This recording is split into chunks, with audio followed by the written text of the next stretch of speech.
ጤና ይስጥልኝ ተመልካችና አድማጮች ለሰዓቱ የተመረጡ መረጃዎችን አጠናክረን ይዘንላችሁ ቀርበናል። ከዚህ ጋር አያይዘው ወደ ቀዳሚ መረጃችን በምዕራብ ሸዋ ዞን ሜታ ወልቂጤ ወረዳ ነፍጥ አንግተው የህዝብን ሰላም ሲነሱና ልማት ሲያደናቅፉ የነበሩ የሸኔ ሰላም አማራጭ በመቀበል የቡድኑ ምክትል መሪ ጃል ቦርሴ ጨምሮ በ9 የቡድኑ አባላት ላይ ከነሙሉ ትጥቃቸው እጅ መስጠታቸው የክፍለ ጦሩ አዛዥ ኮሎኔል ጸጋይ ብርሌ ገልጸዋል። ዋና አዛዡ ክፍለ ጦሩ በተሰማራበት የግዳጅ ቀጠና አመርቂ ውጤት እያስመዘገበ መሆኑን ጠቅሰው ለህዝብና ለሀገር ልማትና ደህንነት ሲባል በጫካ የሚንቀሳቀሱ አካላት ሰላምን መንገድ በመከተል መደበኛ ህይወታቸው መምራት እንደሚጠበቅባቸው አስገንዝበዋል። ዘገባው የክፍለ ጦሩ የሰራዊት ስነ ልቦና ተጠናክሮ እንደሚቀጥልም አክለው ገልጸዋል። ሌላኛው መረጃችን ከዚህ ጋር አያይዘን ስናልፍ የጃውሳ አረመኔን ለማስተባበል የሚደረግ እንቅስቃሴ የትም አያደርስም። ራሱን ፋኖ ብሎ የሚጠራው የዘራፊ ገዳይ አንጋችና ነፍሰ ገዳይ ቡድን በአማራ ህዝብ ላይ እያደረሰ ያለው ጥቃት ከጊዜ ወደ ጊዜ እየተባባሰ መጥቷል። አንዳንድ የጽንፈኛ ማህበራዊ ሚዲያ አውርቶ አደሮች ደቡብ ወሎ ዞን ወረኢሉ ወረዳ የመንግስት ደጋፊ ነህ በሚል እንደ ማገዶ እንጨት ክቡር የሆነውን የሰው ልጅ በግፍ የቀኝ እጁን ድንጋይ ላይ አስቀምጦ በመጥረቢያ የቆረጠ የቀኝ ጆሮውንም የቆረጠ የፋኖ ታጣቂ አረመናዊ ድርጊትን ለማስተባበል እየሞከረ ላይ በጣም የሚያሳፍርና የሚያሳዝን ጉዳይ መሆኑ ተገልጿል።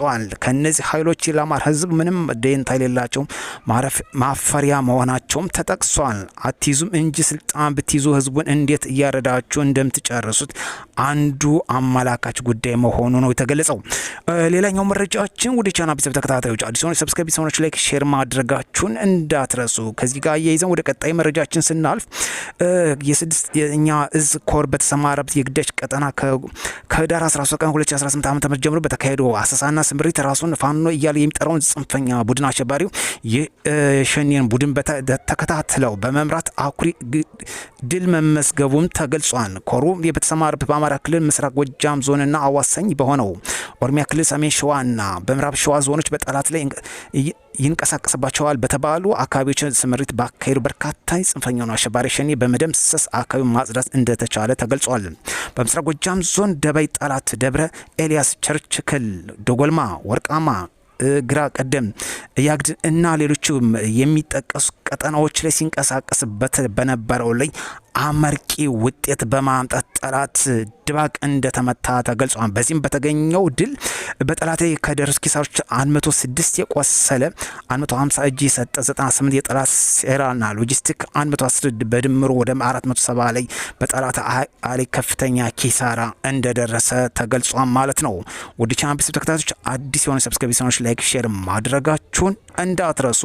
በሌላኛ መረጃ እዚህ ጋር በተያያዘ ባንኮ ወረዳ በጽንፈኛ ቡድን ላይ በተወሰደበት እርምጃ ሰብአዊና ቁሳዊ ኪሳራ የደረሰበት ሲሆን የሰላም አማራጭ አልቀበልም አካል እርምጃው ነገም ተጠናክሮ እንደሚቀጥል ተገልጿል። በሰሜን ሸዋ ዞን አሉሚምባ ተብሎ በሚጠራው ቀበሌ ልዩ ቦታውም ኤልቶኬ በተባለ ስፍራ ላይ ህዳር 15 2018 ዓ.ም በጽንፈኛው ቡድን በወገን ላይ ጥቃት ለመፈጸም ቢሯሯጥም የጸጥታ ኃይሉ ጥበብ በተሞላበት ኦፕሬሽን አይቀጡ ቅጣት ተቀጦ ወደ ኋላ አፈግፍጓል ያሉት በአድማ መከላከል 29ኛው ሻለቃ ምክትል አዛዥ አማረ አሰፋ ገልጿል ማለት ነው። ሌላኛው መረጃችን እዚሁ ጋር በተመሳሳይ መልኩ በደረሰው ከፍተኛ ኪሳራ ገቢ የተደረጉ አሉ።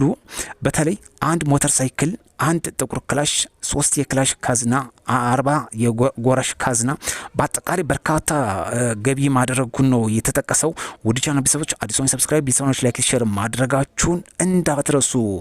ጽንፍ ይዘው በሚንቀሳቀሱ በሸኔ በፋኖ ላይ ከፍተኛ ኪሳራ መድረሱ ተገልጿል። እነዚህ ቡድኖች በአንድም በሌላም አብረው የማይሄዱ ነገር ግን ለኦሮሞ ታገለለታለሁ ሚል የአማራ ታገለለታለሁ ሚል ነገር ግን ሀገርና ክልልን ብሮም ማህበራዊና ሰብአዊ ቁስ ኪሳራ ለማስተናገድ ሌት ተቀን የሚሰሩ ቡድኖች ናቸው።